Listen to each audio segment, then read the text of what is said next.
pandemia gerou uma série de desafios para cada um de nós, executivos, empresários, empreendedores. Afinal de contas, como é que você consegue se manter otimista diante de tanta notícia ruim, de tantas situações que nos levam a um clima frequente de insegurança, de ansiedade, ou seja, um grande ponto de interrogação. Quando nós ficamos nessa situação de dúvida, nós não conseguimos ser otimistas. Ou será que conseguimos? Márcia Dolores, a nossa grande gestora de talentos, essa é a pergunta que eu te faço. Tem como ser otimista no meio de tanta coisa complicada? Dá para ser otimista sim, Aloysio, e acho até que a gente pode aproveitar e falar do otimismo no momento de pandemia, desmistificando e talvez clarificando o que é um otimismo. Para empreender, para ser um bom profissional, uma boa dose de otimismo é sempre muito bom. E no Brasil, eu acho que a gente, desde os primórdios, se a gente olhar o empreendedorismo, os grandes empresários, eles são dotados de uma boa dose de otimismo. Mas eu acho que cabe aqui, você trouxe alguns pontos, a ansiedade, o lidar com notícia ruim. Eu queria só fazer aqui um chamado.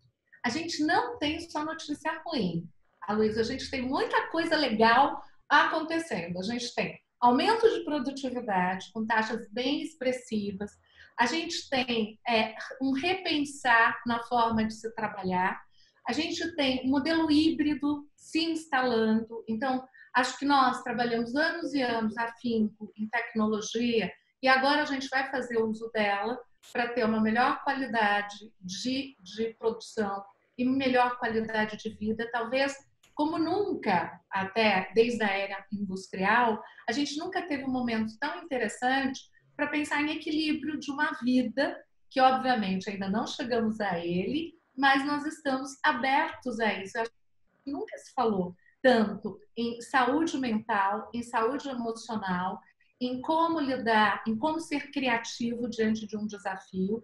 Então, assim, eu acho que tem muita coisa legal para a gente olhar. Lógico, a gente tem uma situação que não está nas nossas mãos, que a gente não consegue definir o que vai acontecer daqui a pouco. Mas voltando à tua pergunta de otimismo, o que faz uma pessoa ser otimista, mesmo num cenário tumultuado como esse? Se a gente pegar o otimismo, ele faz parte de uma estratégia de empreendedores, como eu coloquei, de pessoas que realizam os seus sonhos. Primeira coisa que a gente tem que ter é uma visão. E talvez o mais desafiador nesse momento é alguns empreendedores, alguns empresários, alguns executivos terem uma visão de longo prazo. Então, a gente tem uma limitação, a gente vai ter uma visão de curto prazo. Só que essa visão faz com que um empresário, um executivo se torne otimista. Então, essa visão é essencial. Por quê? Porque o otimista, ele é realista e ele é analítico. Se ele não tiver essas duas, vamos dizer, esses dois pilares, você não tem um otimista realizador. Você tem uma pessoa que está sendo ou pouco consistente, né, ou imatura, sem a possibilidade da realização. Porque o legal do otimismo é você realizar. Então, quando a gente estuda estratégias de criatividade, um dos pilares é o sonho, é a visão. O outro pilar é o analítico, analisar esse sonho, analisar todas as variáveis que estão presentes e as possibilidades para aquele objetivo deixar de acontecer, para que ele fique mais sólido. E depois a gente fala do realizador. Então, o otimista não é simplesmente acordar de manhã e falar tudo vai dar certo. Para você ter otimismo, requer um planejamento, requer uma profundidade. E mais do que isso, requer você saber para onde você quer levar os negócios, a sua equipe, as pessoas, independente do que vai acontecer, porque a gente tem muita novidade aí não previsível. A gente vai ter que lidar muito com nosso bendito jogo de cintura, ele vai ser testado agora mais do que nunca. Você concorda com isso? Eu concordo, Márcia, mas ao mesmo tempo eu acho que tudo isso é muito racional. Tem um aspecto do empreendedor que ele vem mais talvez do coração, que é um otimismo que o faz não enxergar tanto as intempéries, as dificuldades, e focar naquilo que interessa, focar na missão. Isso não é exatamente algo que possa ser aprendido lendo, ouvindo, mas é algo que você pode, aos poucos, incorporar dentro de si, talvez muito mais um estado de espírito, não sei, mas é uma coisa importante que eu sinto que, nesse momento complicado, embora tenha algumas notícias muito boas, né, que até a própria aceleração digital faz parte desse conjunto de coisas legais, nós temos também um profissional ou um empresário ou um empreendedor que ele está simplesmente olhando lá na frente. Ele não consegue se contaminar pelas complicações, pelo faturamento que está baixo, ele continua motivado. E acho que o combustível dessa motivação é o otimismo. Mas é até a história, não é algo que talvez, em alguns casos, não nasce, ele já nasceu assim, em outros casos ele acabou se tornando essa pessoa, em outros casos ele aprendeu a duras penas, em outros casos ele aprendeu facilmente, mas o fato é que tem um aspecto que não é racional. Como é que a gente incorpora algo que não é racional à nossa personalidade? Luiz, eu acho que aí a gente tem um ponto importante. Quando você diz não é racional, é diferente não ser racional e não poder ser aprendido. São coisas distintas. Então, ele é também racional, mas ele não é só racional. E talvez o convite é a gente sair dessa visão extremada, ou é emocional ou é racional. Muitos estudos de empreendedorismo, inclusive de inovação, eles mostram que se você tiver a inspiração mais a racionalidade, que eu vou chamar aqui de racionalidade, a execução. Então, a paixão que você diz, que a gente chama de visão, a paixão nada mais é do que a visão. Eu sei que eu posso chegar lá e isso me faz focar neste objetivo e lidar com todas as, vamos dizer assim, os dissabores, os imprevistos, os dados que às vezes não são tão inspiradores de uma maneira adequada. Eu vou criando estratégias. Mas existe uma estratégia, existe um modelo que ele passa por uma parte que é da inspiração, que eu costumo dizer que é o coração, junto com o cérebro. Então, se a gente desconectar coração do cérebro, a gente não vai ter um empreendedor completo ou aqueles que representam a alma do seu sonho e que fazem as coisas acontecerem mesmo em cenários bastante desafiadores. Então, isso pode ser aprendido, primeira coisa, sim. Isso pode ser desenvolvido, sim. Agora, o que prende um empreendedor, um executivo, que faz ele sofrer tanto num momento como esse? É o apego das práticas que ele já conhece. E muitas vezes, eu ouvi uma coisa semana passada sobre inovação que eu achei muito interessante. Né? Uma pessoa dizendo que a experiência e a inovação não vai precisar mais de tantos anos. Um jovem profissional vai poder ter muito a agregar, independente dele ser um jovem profissional.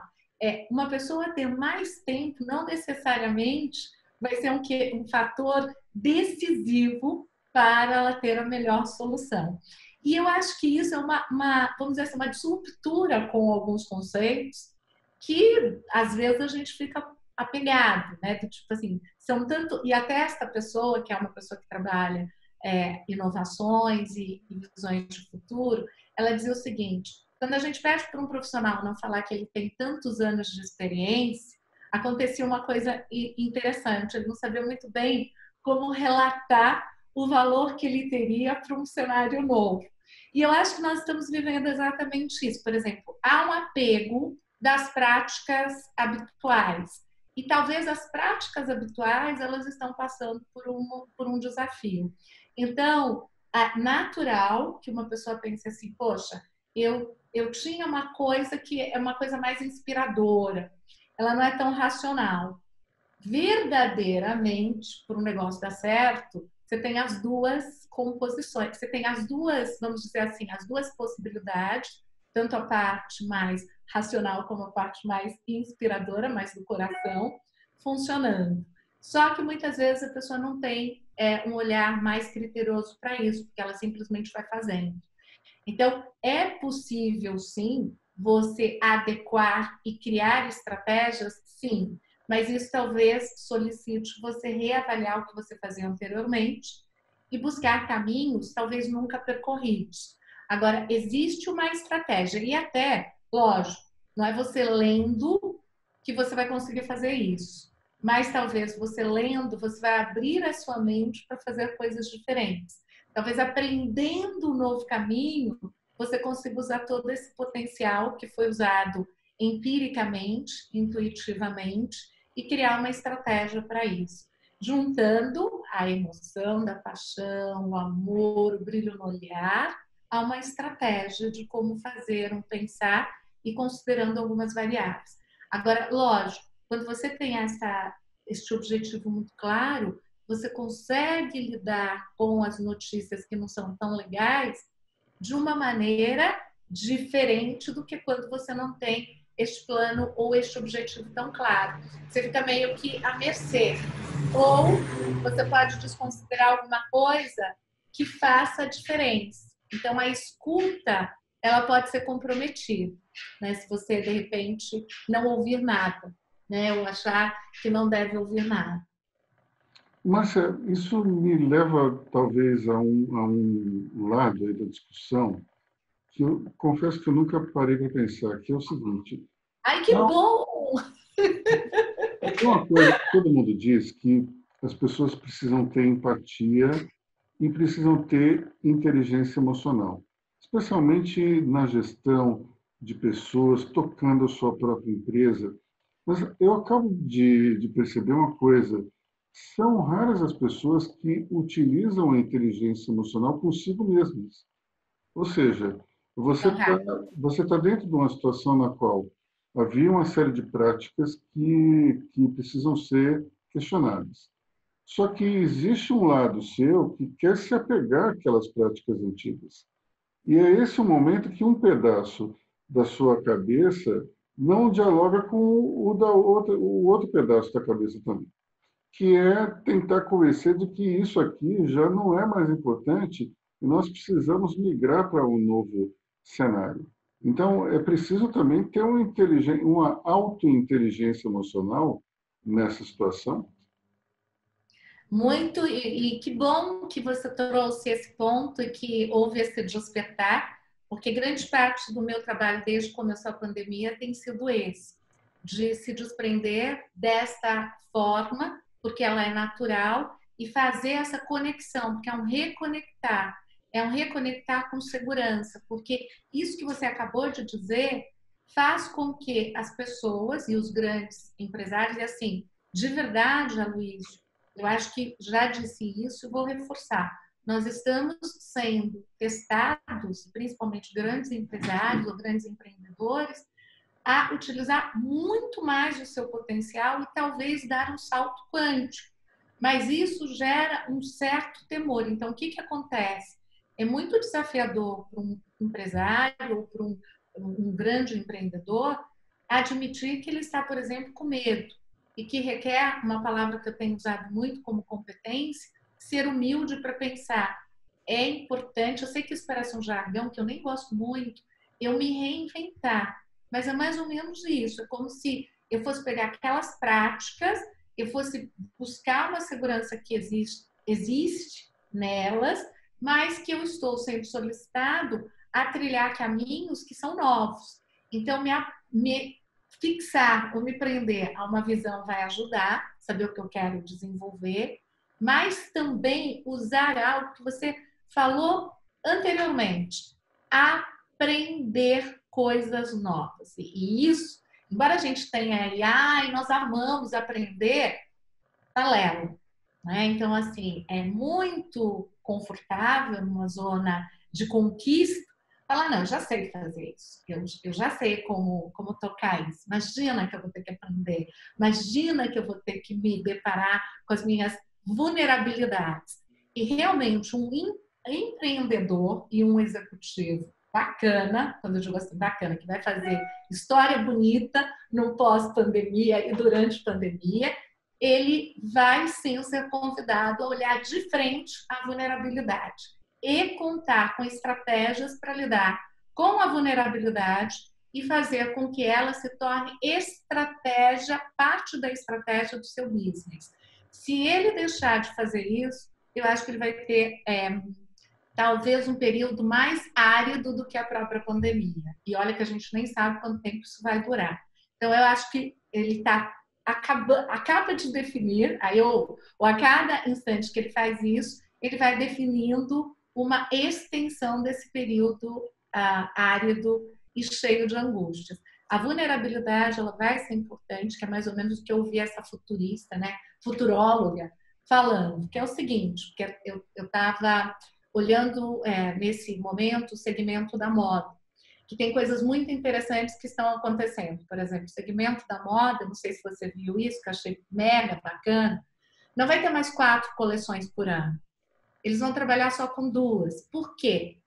Eles descobriram que nos últimos 15 anos, não que isso venha acontecendo nos últimos 15, mas nos últimos 15, fazendo um olhar para o universo da moda, eles não inovaram tanto. Eles simplesmente saíram correndo atrás de um calendário, que era um calendário para atender as coleções que teriam que serem disponibilizadas.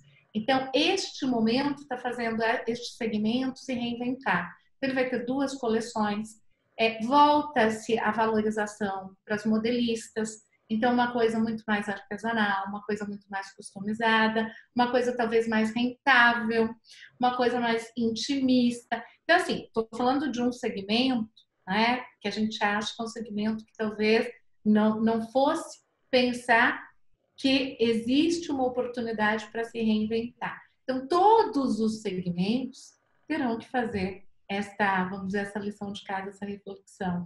Será que nós estamos indo no caminho certo? Será que algumas práticas, elas nos levaram realmente para um sucesso, mas isso vai se manter? Possivelmente não. Então, a vulnerabilidade, ela faz parte para a gente criar uma nova estratégia. E aí, eu tenho que dizer para você que dá, sim, para aprender. Que dá, sim, para testar e verificar se esse aprendizado está funcionando ou não. O medo e vulnerabilidade são coisas muito interessantes, especialmente para nós homens que não gostamos dessa sensação, né? O sentimento de medo é algo que para a maioria dos pertencentes ao sexo masculino é uma coisa desconfortável. Eu nos últimos 2 dias escrevi uns artigos nos quais eu citei o escritor Tom Wolfe, citei também o físico Albert Einstein, e agora eu vou citar, digamos, uma figura um pouco mais mundana, que é o ator Sylvester Stallone. Em relação ao medo, ele dizia, num dos filmes da série Rocky, que o medo ele pode ser maléfico ou benéfico. O medo ele faz você correr das coisas, mas ao mesmo tempo ele dava o exemplo do fogo. O fogo pode gerar medo, como gerava nos antigos, mas uma vez dominado, ele pode servir para se proteger, para se aquecer, para cozinhar, para uma série de coisas. Então, o que eu quero dizer é o seguinte: muitas vezes nessa situação na qual nós temos esse sentimento, se nós conseguimos primeiro assumi-lo e depois domá-lo, ela pode ser uma ferramenta bem interessante para nós, né? Muito, e Aloysio, muito bacana você falar isso, porque grande parte dos meus clientes são homens. E você, né, mexer na vulnerabilidade, mexer no medo, significa mexer no poder, que é o poder de que sempre tem a palavra, sempre tem um caminho, sempre tem uma solução, que é uma armadilha bastante desenvolvida que faz muitos homens, né? E aí eu vou falar muitos homens empreendedores, homens magníficos que contribuíram com a nossa evolução em vários aspectos, serem reféns, né? E talvez esse cenário também está pedindo uma remodelagem para isso. E aí, eu até aproveitando que você acabou de citar, eu quero te lançar um desafio. Por que você não traz mulheres com citações, mulheres empreendedoras, por exemplo, mulheres que mudaram a história e que usaram o medo como parte da sua estratégia, porque existe uma facilidade. Eu acho que eu trabalho com muitos homens no Brasil, muitos homens empreendedores, homens executivos, e eu acho que tem um ganho, eu sempre brinco, né? Eu acho que tem um ativo de eu ter nascido mulher. Eu agradeço todos os dias. Primeiro por ser mulher e poder transitar num cenário que é muito, muito duro, muito cheio de certezas, muito cheio de poderes, né, que são efêmeros, de muita vaidade. Não que isso também não tenha no universo feminino, não é isso que eu estou dizendo. Mas é muito comum a gente fazer citações dos homens e esquecer, né, quantas mulheres, o quanto que este olhar mais talvez doce, mais terno para o medo, que não quer dizer fraco, mas muito mais forte. Mas a gente pegar algumas empresas bastante representativas no Brasil, elas começaram incentivadas por mulheres, dando suporte para grupos, para... Por quê? Porque muitas vezes essa mulher consegue dizer, olha, faz parte, o medo, a vulnerabilidade, ela não precisa ser ruim, ela pode ser só parte da nossa estratégia, pode ser parte da execução, pode inclusive humanizar. E você disse uma outra coisa que eu acho que é uma grande limitação, usar a inteligência emocional e a inteligência social, principalmente para os homens empreendedores, e que conduzem esse Brasil, vamos pensar até no caso do nosso presidente, né, há uma ausência de inteligência emocional, justamente por não encarar a vulnerabilidade. Para você acessar a tua inteligência emocional, requer você encarar a sua vulnerabilidade. A semana passada eu estava com um executivo, que tem um grupo aqui no Brasil e uma perninha lá fora, e num dado momento a gente estava numa reunião e ele ficou assim, eu me emocionei, e os olhos encheram de lágrimas, ele ficou constrangidíssimo. E eu disse para ele, você tem mais é que se emocionar, está no meio de uma situação que é completamente cativa. Que essa sua emoção, e aí eu contei uma passagem de um outro executivo, que eu acompanhei uma situação bastante limitante há uns anos atrás, e que ele, ao falar com todos os seus colaboradores, ele se emocionou e chorou. E eu disse, a emoção, ela toca muito mais quando ela é verdadeira, não quando ela é fake, né? Não vamos forçar a barra, porque existem algumas estratégias, principalmente no meio político, a gente pode aqui falar de várias. Não vamos fazer nada fake. Mas quando você tem uma emoção, que é o medo, o receio, mas você continua com a sua visão, mas você deixa ela fazer parte da jornada, você consegue tocar muito mais as pessoas, né? Você consegue humanizar. E aí a gente está falando da inteligência emocional e inteligência social. Sem a vulnerabilidade, não tem como você acessar isso, sem reconhecer. E a vulnerabilidade, ela não precisa ser ruim, né? Ela te humaniza, ela te faz aprender coisas novas, ela pode. Mas eu gostaria que você pensasse em algumas citações de grandes mulheres para a gente usar esse modelo, trazer aí citações que marcaram a história. Você acha que as mulheres, eu imagino que isso seja um padrão, mas não é bom generalizar nunca, mas as mulheres têm mais facilidade para aceitar o medo que os homens, as vulnerabilidades. Isso traz alguma vantagem em ser otimista ou não? Muita, muita, porque você consegue lidar com as emoções não como se elas te limitassem, ou como se elas, que é o pior que acontece com os homens, lógico, aqui nós não estamos ativando nenhuma bandeira, mas falando sim das formas mesmo como se atua, né, no mundo dos negócios. Os homens, eles ficam muito frágeis porque eles acham que o poder vai deixar de existir se ele mostrar que ele tem uma vulnerabilidade. Então, isso faz com que ele tenha pouco acesso a uma inteligência que poderia ser uma inteligência 720 num cenário. Então, ele se limita por conta de não querer mostrar qual é o grande ponto aí. É o medo de perder poder. Esquecendo que o poder, ele fica muito maior quando você consegue trazer essa vulnerabilidade, porque você vê coisas você escuta coisas e você pensa em coisas que você nem imaginava. E um exercício muito simples para isso, por exemplo, até esse executivo com o qual eu estava, né, esse empreendedor, eu disse para ele, que tal se você começar a treinar, a falar um pouquinho mais das suas emoções, né, do que você está sentindo. Então, os homens, infelizmente, fazem pouco isso. Estou sentindo amor, estou sentindo tristeza, estou sentindo temor, estou sentindo motivação.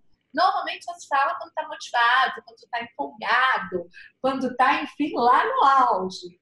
E achando, né, acreditando que isso envolve muito mais. Eu vou dizer que com o que nós estamos vivendo, Aloysio, com toda a mudança que as pessoas estão fazendo, neste movimento muito mais intimista que está acontecendo, uma pessoa que se posiciona falando das suas emoções de uma maneira, lógico, adequada, ela vai ter muito mais abertura e receptividade.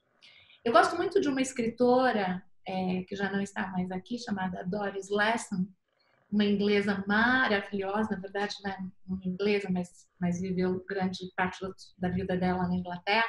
Tem um livro que eu já dei para muitos executivos, para muitos banqueiros, que se chama Prisões que Escolhemos Viver.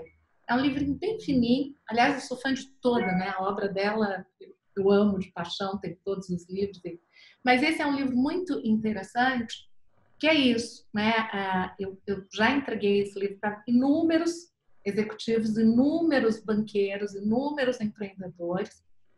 Comprei em sebo uma época, porque você não tem ele, né? Você compra e tem a versão português e inglês. E exatamente isso, como é que a gente acaba criando uma prisão, principalmente os homens de poder, aonde eles não podem demonstrar algumas coisas, só que eles vivem em prisões que eles nem têm muito claro que eles escolheram viver por conta de um padrão estabelecido como padrão assim absoluto do cara e tal. E eu acho que esse padrão está passando por uma reformulação. Então, eu diria que sim, é essencial você. Veja, inteligência emocional. Como é que eu sou inteligente emocional se eu não consigo nem reconhecer o que eu estou sentindo, ou pior, se eu não consigo nem falar o que eu estou sentindo? E se eu acho que eu só posso mostrar coisas que são adequadamente valorizadas. Aí, de novo, o adequado também está passando por uma reformulação. Então, aquilo que você aprendeu talvez não faça mais sentido. Você sabe que você falou do Doris Lessing, eu estava até aqui procurando. Eu amo, é Eu minha... eu li um livro da Doris Lessing há 30 anos e eu, sinceramente, não lembro o nome desse livro. Mas Como tinha alguma assim, coisa como Aloysio? Canops, uma coisa assim. Mas era algo que tinha a ver com reencarnação. A reencarnação? Shikasta. Qual? Shikasta. Shikasta. Esse leu? Não, não li. Eu tenho... Então, esse tem algumas discussões de reencarnação no meio, e isso me marcou bastante, que não é um livro muito fácil de ler. Ele Não, Doris... é um livro difícil. Eu lembro que eu li em inglês, foi realmente complicado.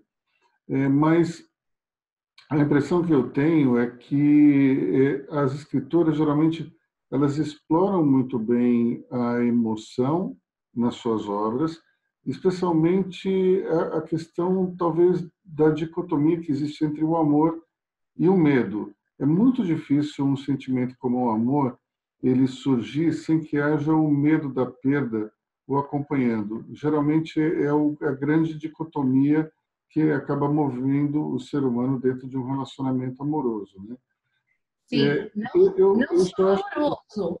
Hã? Acho que não só amoroso. Eu Sim, diria sim, para sim. você que ele está dentro do ambiente corporativo e talvez você tenha ido na origem mais profunda que faz os homens não demonstrarem os medos, que é o medo de se entregar do amor, né, fazendo aí uma associação, e perder o controle.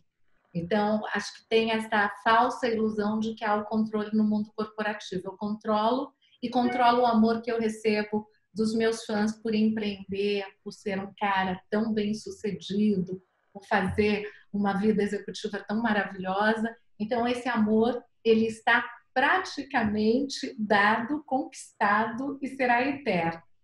Não necessariamente. Sem contar que os homens lidam com o medo da maneira mais clássica possível, que é varrendo para debaixo do tapete. Né? É a coisa mais simples a fazer, e geralmente isso causa um certo desconforto, e em algum momento a fatura chega. Mas, enfim, isso é tema para um próximo programa.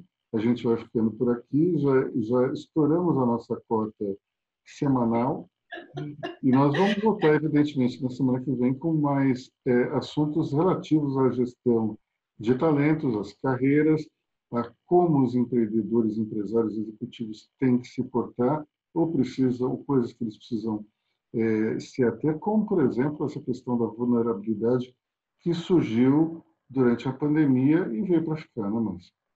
Sim, exatamente. Podemos aprender com isso e nos tornarmos melhores.